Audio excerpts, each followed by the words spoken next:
بسم الله الرحمن الرحیم. برادران، دوستان عزیز، نحوه تصمیم تایم و تایم کردن خودرو L90 رو میخوایم به شما آموزش بدیم.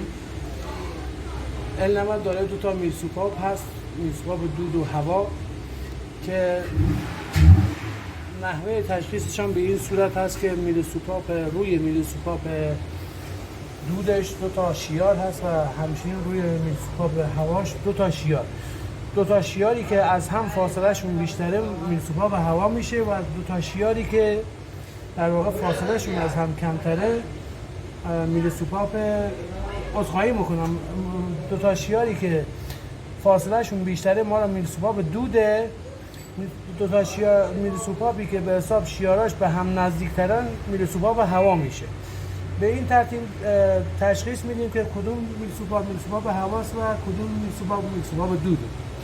برای تایم کردنش دو تا نیم دایره در واقع در پشت قسمت پشتی میلسوپاپ ها هست. دو تا نیم دایره هست خارج از مرکز، یکیش نیم دایره بزرگتر و یکیش نیم دایره کوچیکتر. برای تایم کردنش بایستی دو تا نیم دایره کوچیکتر رو به سمت زمین یا به سمت کارتل باشه.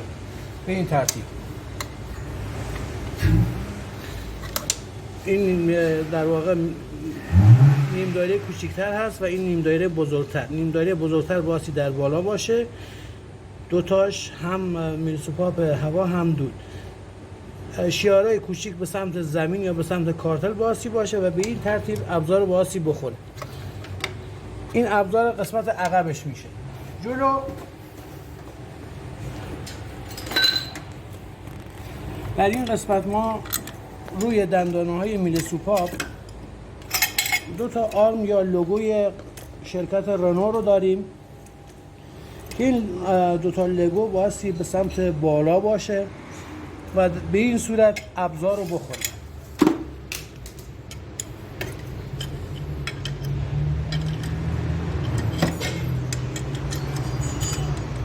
در حالی که دو تا آرم و یا لوگوی شرکت رنو بایستی به سمت بالا باشه.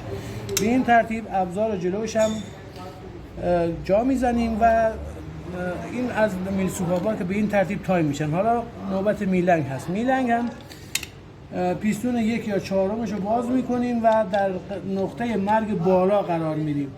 حالا دو راه داره، یا از طریق باز کردن شم و نهایتاً یه ابزاری داخل قسمت شم رد میکنیم و نقطه مرگ بالا رو تشخیص میدیم، یا اینی که اون بغل خودش یه پیچ داره، به قول معروف اون پیچو باز میکنیم و میلنگ رو قفل میکنیم. اما ما به صورت عامیانه و تعمیرگاهی همین کار رو انجام میدیم. پیستونای 1 و 4 هم در قسمت بالا قرار میدیم و تسمه رو جا میاندازیم و شلی سافتیش رو انجام میدیم و کاراش رو انجام میدیم. به این ترتیب